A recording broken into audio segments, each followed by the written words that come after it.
Msikilizaji, hujambo? Karibu katika kitabu chetu kutoka maktaba. Msimulizi wako ni mimi Fatia Abedi. Bado tupo katika kitabu cha Heri. Nitarudia kidogo sehemu iliyopita.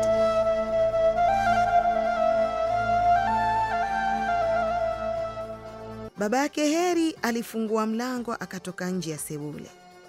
Akasimama kwenye kibaraza cha nyumba kilichowatenganisha wao wenyewe walioishi katika banda la nyumba na wapangaji walioishi katika nyumba kubwa ya mbele. Akasikiliza kwa makini, akawasikia wapangaji wake wakiulizana, "Wako wapi? Wameenda wapi?" Ndipo na yeye pasipo kutaka kujua ni nini walichokuwa kiulizana, akaamua kupiga kelele akisema, "Mwizi huyo! Mwizi huyo!" Akaendelea kupiga kelele zaidi, "Mwizi mkamateni! Kamata! Kamata!" Mkewe naye kusikia hivyo akaanza kupiga yowe akisema, "Mwizi! Mwizi! Mwizi!" Binti zao wawili nao waliposikia wazazi wao wakipiga makelele hayo, hawakuhitaji kuchunguza zaidi ni tukio gani lililokuwa limeisibu nyumba yao, bali waliamua kuwasaidia wazazi wao kwa kujiunga katika kupiga yowe. Ikawa ghasia kubwa. Heri peke yake ndiye alibaki kimya. Msikilizaji, endelea kusikiliza Heri.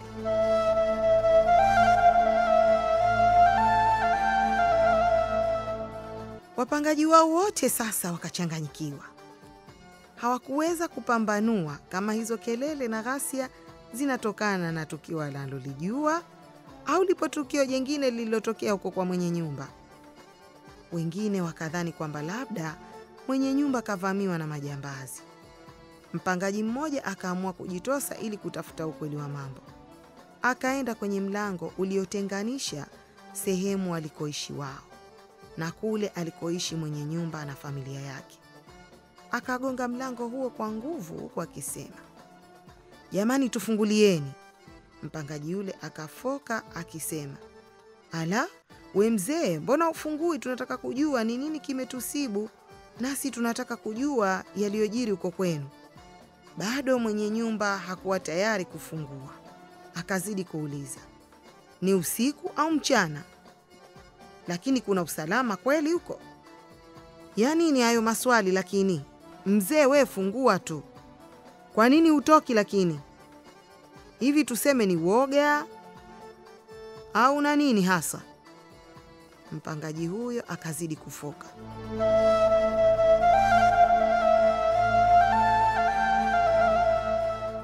Mwenye nyumba kusikia hivyo akarudi ndani, akaingia chumbani kwake, akachukua ufunguo wa ule mlango mdogo uliokuwa ukigongwa na mpangaji, pamoja na ufunguo wa lango kubwa pia.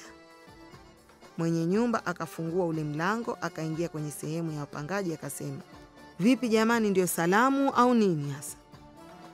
Wewe si ndiye muuaji?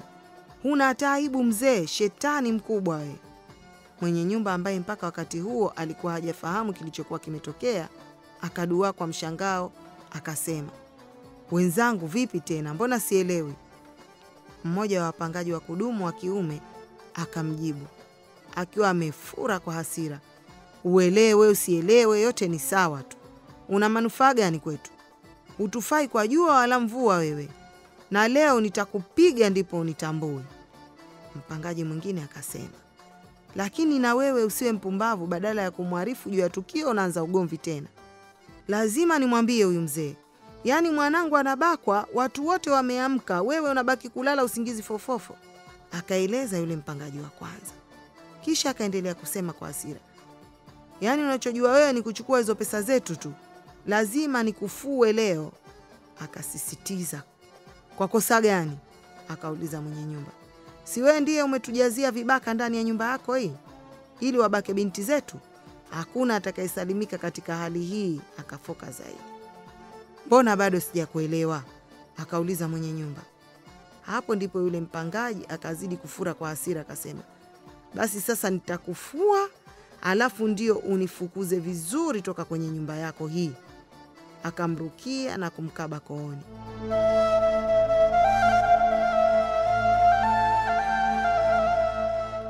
Kabla hajaweza kuchukua hatua zaidi, wapangaji vijana wakaingilia kati na kumwachanisha. Mmoja wa wapangaji akamwambia mwenye nyumba, ngoja nikuelezee mzee. Binti wa mwenzetu huyu kabakwa. Tukio hilo lilitokea wakati binti muhusika alipoacha wazazi wake wamelala, akatoka nje ya chumba chao. Akaenda kujisaidia uani. Alipoingia tu, akashtukia anadakwa. Alijaribu kupiga yowe kuomba msaada, lakini jitihada zake hazikuzaa matunda, kwani alizibwa mdomo. Inasemekana kuwa waliotenda uhalifu huo ni vijana wawili. Akamaliza maelezo yake. Sasa wako wapi? Mwenye nyumba akauliza kwa hamaki kidogo. Lazima tuwashughulikie kwanza kwa kuwakung'uta, halafu ndipo tuwakabidhi kwenye vyombo vya dola. Akaongeza, hakuna anayewafahamu. Mpangaji mwingine akajibu, kwani kuna mahali palipovunjwa? Swali hilo lilipoulizwa na mwenye nyumba, wapangaji wa rejareja wakatazamana.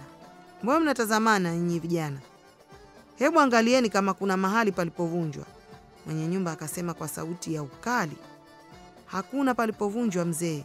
Kijana mwingine tena ambaye alikuwa miongoni mwa wapangaji wa rejareja akajibu.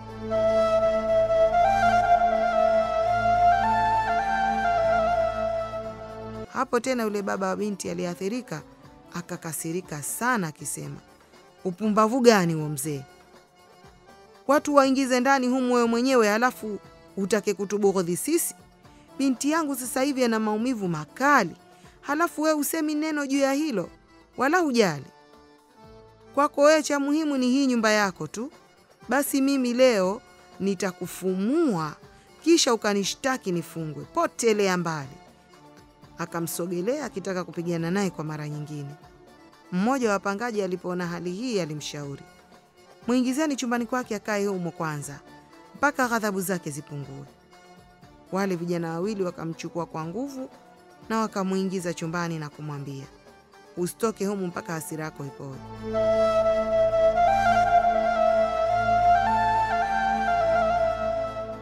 Sasa nielezeni ilikuwaje hasa? Akauliza mwenye nyumba, baada ya kuona kuwa mgomvi wake ameingizwa ndani. Mmoja wa wapangaji alianza kutoa maelezo. Iliposikika ile yoo ya nguvu, hakuna hata mmoja wetu aliyejali sana, maana haikuendelea.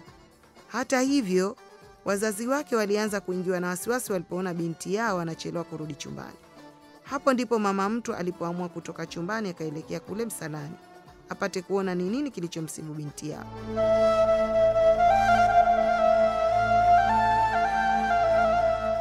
Lakini mara mama yake alipoanza kupanda ngazi kuelekea msalani, watu wawili vijana wa kiume wakakurupuka, nusura wampige kikumbo na kumwangusha chini. Wakakimbia. Binti yake naye alipomwona akaanza kulia kimya kimya. Sasa ina maana hao wahalifu miongoni mwetu au wamekushatoeka? Wametoweka. Wapangaji wote wakamjibu mwenye nyumba, vijana hao wameruka ukuta na kutokomea mitaani. Akajibu mpangaji aliyekuwa anasimulia, je, kuna yote anayewafahamu? Akauliza mwenye nyumba. Hapana, wakamjibu wapangaji wote kwa pamoja. Kisha yule mpangaji mwenye kusimulia akaendelea kuelezea, mzee, nafikiri hata wewe mwenyewe unafahamu kuwa sisi sote hapa tumekutania hapa nyumbani kwako.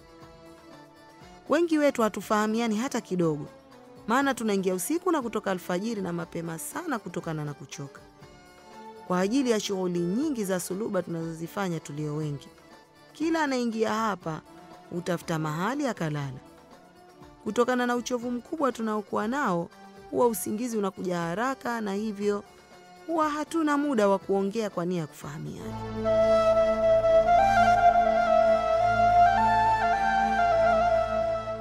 Hata hivyo, kuna baadhi yetu waliofanikiwa kuwaona. Hao wanasema sura zao ni ngeni kabisa hapa mtaani.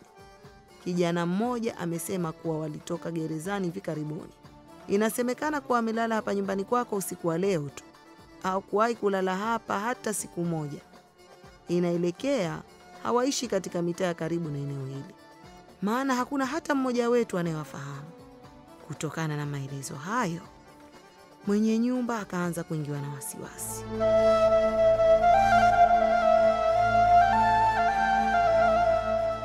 Akajaribu kukumbuka wale wote ambao walipokea pesa kutoka kwao. Hakuweza kukumbuka kupokea pesa kutoka kwa mtu yoyote ambaye hajawahi kumwona. Sasa hao vijana hao ni wa wapi? Waliingiaje?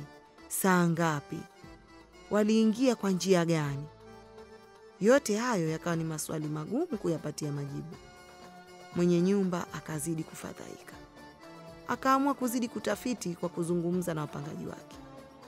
Akawauliza, kwani mpaka sasa hivi nyie mmebaki wangapi? Nani anafahamu? Labda wewe mwenyewe peke yako unajua idadi yetu, hasa sisi wapangaji wa rejareja. Mwenye nyumba hali akikubaliana na jibu hilo. Akataka wapangaji wote wa rejareja wahesabiwe, ingawa alikuwa na uhakika kuwa hawazidi 15. Aliona ni vyema wahesabiwe ili kuthibitisha kuwa wapangaji wawili walionekana wakikimbia ni miongoni mwa wale aliowaona na kupokea pesa za usiku.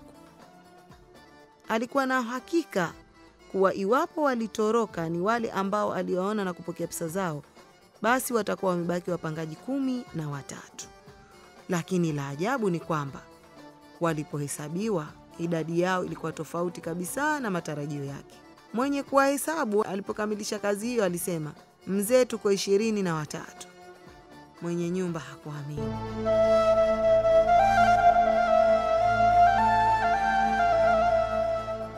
Hivi akataka wapangaji rejareja wote wajipange tena mbele yake. Yeye mwenyewe akawahesabu, akakuta kweli idadi yao ni sawa kabisa na ile iliyotamkwa hapo awali. Akazidi kushangaa na kuchanganyikiwa. Akajiuliza, hawa wapangaji wanane wametokea wapi? Mbona mimi nilipokea shilingi 3,000 kutoka kwa watu 15 tu? Hawa wanane wameingiaje humu ndani? Akashtuka sana, akafikiri sana, hatimaye akajisemea kimoyomoyo kuwa labda wamepitia ukutani wakaingia ndani kama vile watuhumiwa walivyotoroka. Wameruka ukuta hao bila shaka. Hata hivyo, hakutaka kusema lolote juu ya mawazo haya. Hakutaka wapangaji wake wajue kuwa nyumba yake haikuwa na usalama kiasi hicho. Hakutaka wajue kuwa upo uwezekano wa watu kuingia kwenye nyumba yake wakati yeye mwenyewe hana habari yoyote. Hivyo ingewafanya wapangaji wake wajue kuwa usalama mle ndani ulikuwa hautoshi. Hili lingewafanya wapangaji kukimbia nyumba hiyo. Kwa sababu hiyo, mwenye nyumba akabaki na mawazo yake hayo pasipo kuyadhihirisha kwa yoyote.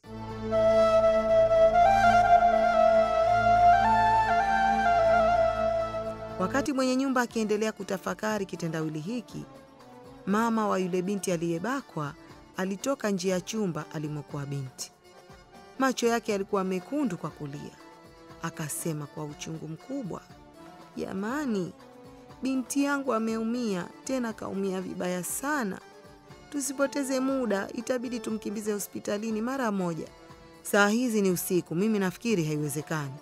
Mwenye nyumba akashauri, heri angepelekwa kesho mapema asubuhi, kwani daktari gani atakayeweza kumhudumia kikamilifu saa hizi? Subirini mpaka kesho, maana kubakwa si sawa na kuumwa na nyoka, akasisitiza mwenye nyumba. Yule mama kusikia hivyo, michirizi ya machozi kajaa mashavuni mwake. Mimi nilifikiri mnajadiliana namna ya kumsaidia mwanangu afike hospitali, kumbe hamna habari ya hilo. Tena nashangaa sana, maana enzi hizi za kutapaka kwa ukimwi katika jamii, unawezaje kusema eti kubakwa sio sawa na kuumwa na nyoka? Akazidi kulia kwa kugugumia, nusura apige yowe. Wapangaji kuona hivyo, wakaamua aitwe mke wa mwenye nyumba ili atathmini hali ya binti, kisha awapashe habari.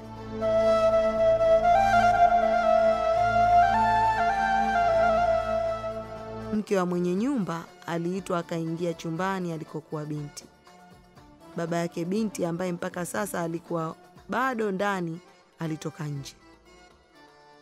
Mke wa mwenye nyumba alimkuta binti amelala kitandani hoi, akizungumza kwa tabu mno. Damu ilikuwa imetapakaa kitandani. Hata kanga ya mama yake aliyojifunika ilikuwa imeloa damu.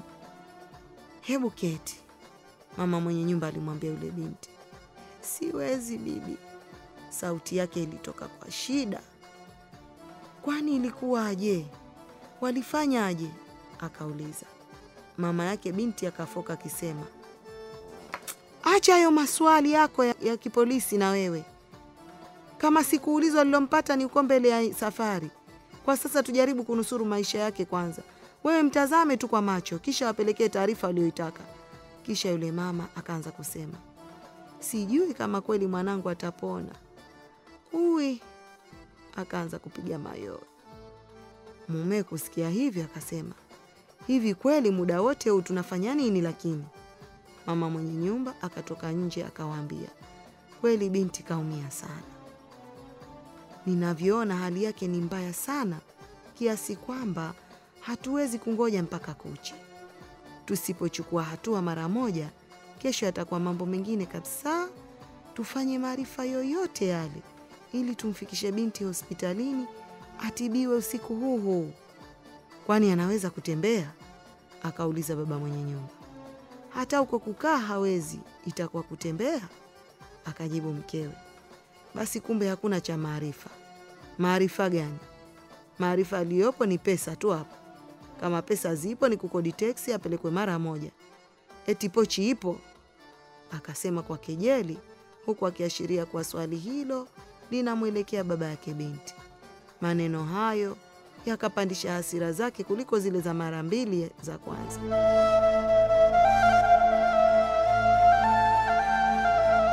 Lakini akajaribu kuimeza ili aweze kusema angalau wapangaji wenzake wamsikie na kumwelewa. Hivyo akasema, pesa ipatikane wapi hafla namna hii? Na ukata wote huu. Wewe mwenyewe mzee, si unajua kuwa huu ni mwezi wa 3 tangu nimesimamishwa kazi kufuatia kubinafsishwa kwa kiwanda chetu. Isitoshe, hata kodi ya pango sijakulipa. Hatujapewa mafao yetu. Kila tukienda tunapigwa danadana kwa kuambiwa turudi tarehe za mbele. Zaidi ya yote, hata kula yetu anajua Mungu. Tunapotaka kufanya biashara ndogo ndogo, askari wanatutimua na wakati mwingine wanatupora hata hizo bidhaa zetu. Matokeo hata karo za watoto wetu hatujalipa. Wakati akiendelea kuorodhesha matatizo yake, mkewe akamkata kauli akisema, sasa mume wangu umefika mbali. Mwisho utatoa hata siri za ndani. Kama huna pesa omba msaada. Maneno mengi ya nini? Hata ungesema nini haisaidii. Akanyamaza kidogo.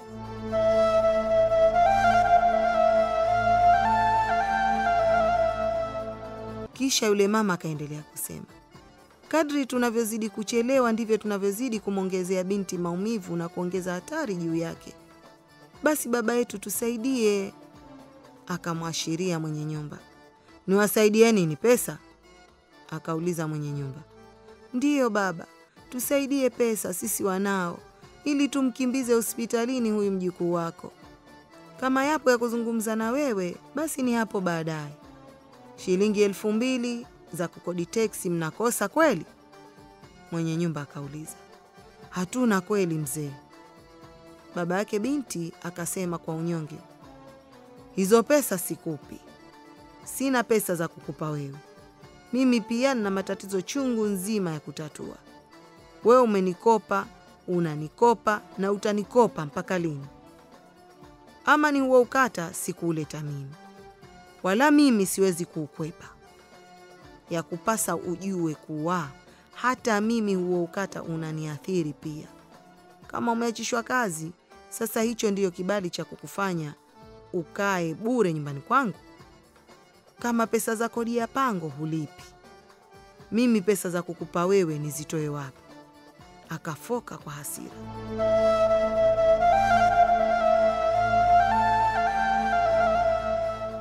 Kisha baba wa yule binti naye akajibu mapigo kwa kusema, hapo mzee umekosea. Kwa nini hutambui kuwa wewe ndiye mhusika mkuu katika janga hili linalotusibu leo? Maana wewe uliyewaleta hao vijana waliombaka binti yangu. Sihusiki mimi, akakanusha mwenye nyumba. Uruke usiruke, lakini ukweli ni kwamba unahusika. Wewe ndiye unaiwajua vijana hao. Maana umewakaribisha hapa kwako pengine ulikula njama nao. Sisi tutajuaje?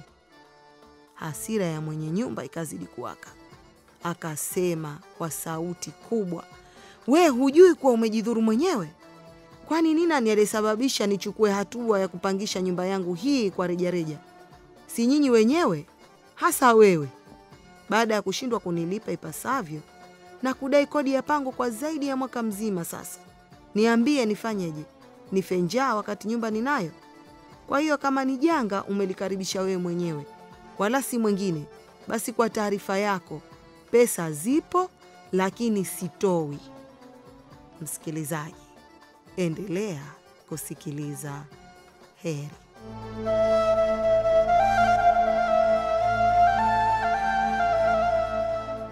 Wapangaji wote wakasikitishwa sana na msimamo huo wa mwenye nyumba.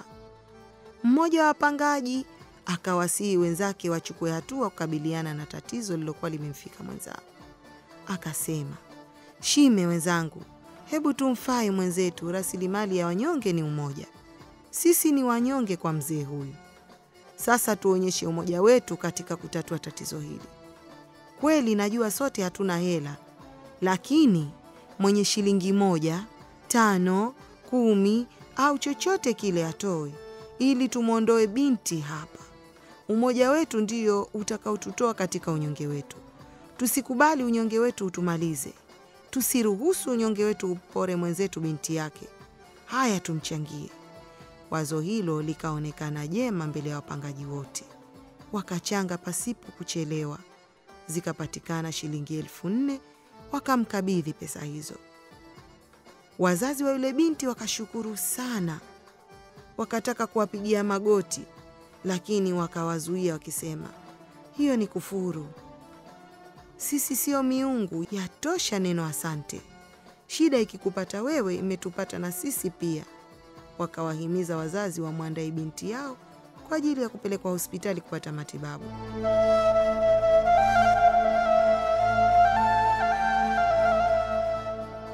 Lakini aliyetoa wazo la kutoa mchango akatoka nje, akakimbia ili kutafuta taksi.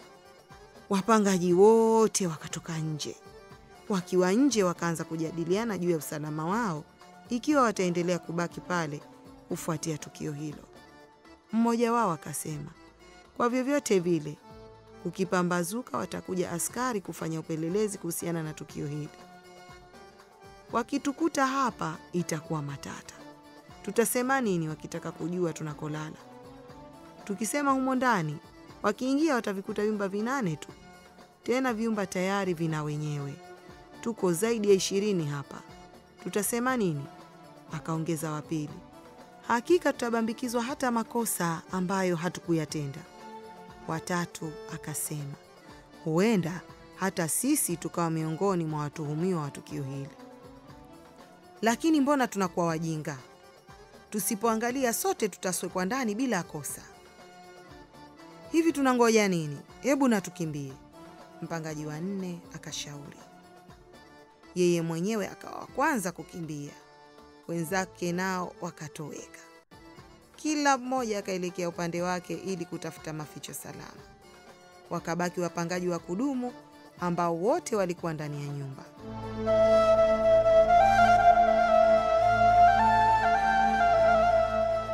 Wapangaji wa rejareja walipokushatawanyika wote, taksi ikawasili. Binti na wazazi wake wote wawili wakaingia ndani ya gari. Mke wa mwenye nyumba naye pia akaingia ili kuwasindikiza. Gari likajaa. Hata hakuweza kuingia mtu mwingine zaidi, japokuwa wengi walitamani kuwasindikiza. Wakaondoka kuelekea hospitalini.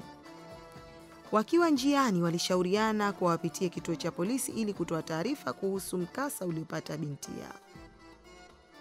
Walipofika kituoni, walimkuta askari wa zamu akilinda, akawapokea.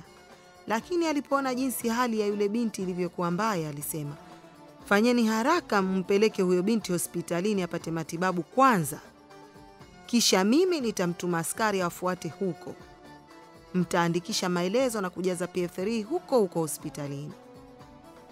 Wakaondoka.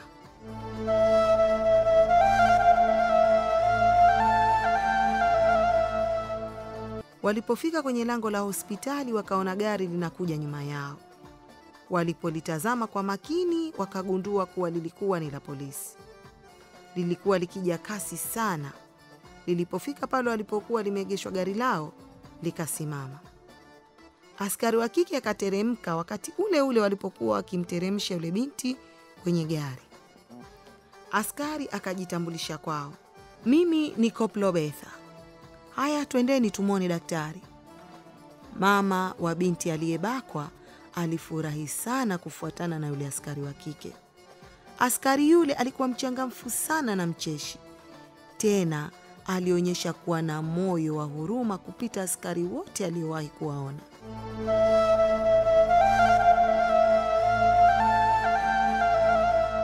Wakati akitembea kuelekea mapokezi, askari alisema, poleni sana. Hawa wanaume siku hizo wamegeuka manyang'au. Simba na chui rudisha nyuma na kwambia. Kabisa hawafui dafu kwa madhara wanayotusababishia kwa mabinti zetu. Kituoni kwetu tumeweza kupokea kesi za aina hii 10 au zaidi kwa mwezi. Tangu nimefika hapo kituoni kwetu nina miaka 2, lakini sijashughulika na mtu aliyeshambuliwa na simba wala chui. Kweli wanaume ni tishio siku hizi, lakini ni lazima tuwashughulikie hawa wanaume wasio na huruma wala utu. Hili ndilo lilonifanya nijiunge na jeshi la polisi ili nipate kuwasaidia wanawake wenzangu, akamaliza kueleza yule askari. Msikilizaji, endelea kusikiliza Heri.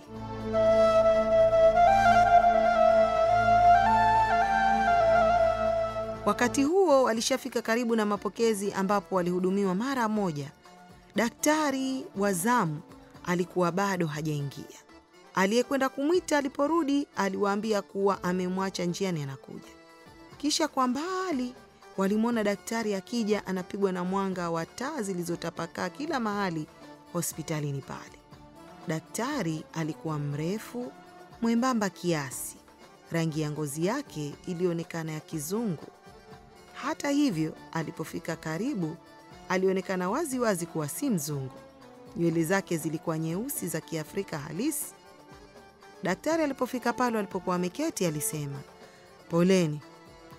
Wakaitikia, asante, shikamo. Binti akamwamkia kwa sauti dhaifu, marahaba bi mdogo. Daktari akaitikia. Lafudhi yake haikuwa ya kizungu bali ya Kiafrika, tena Kibantu, kinyume na walivyotarajia.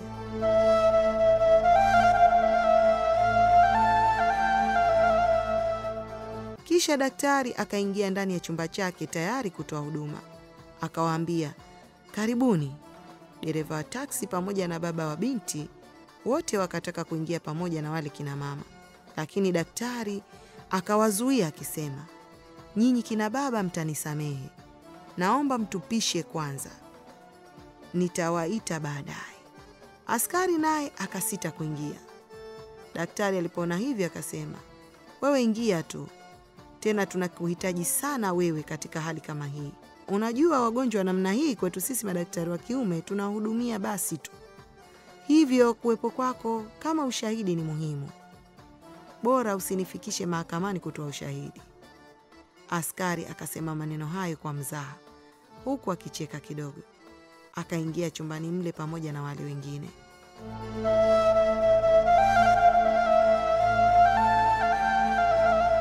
Daktari akauliza, haya nielezeni binti yenu ana tatizo gani? Wanaume fulani wamemharibu baba, akajibu mama mzazi. Wamemharibu vipi? Daktari akauliza. Wamemteza nguvu.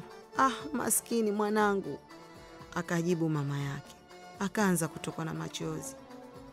Sijakupata sawa sawa, hebu nieleze vizuri. Daktari akazidi kumhoji. Yaani wamemwingilia kwa nguvu baba, akazidi kulia. Aha, una maana wamembaka binti hiyo, sivyo? Ndiyo baba, mama yake akakubali. Ndipo daktari akamchukua yule binti akamlaza kwenye kitanda maalumu cha kupimia nyuma ya pazia. Akaanza uchunguzi. Msikilizaji, Usikose kusikiliza sehemu itakayofuata ya Heri.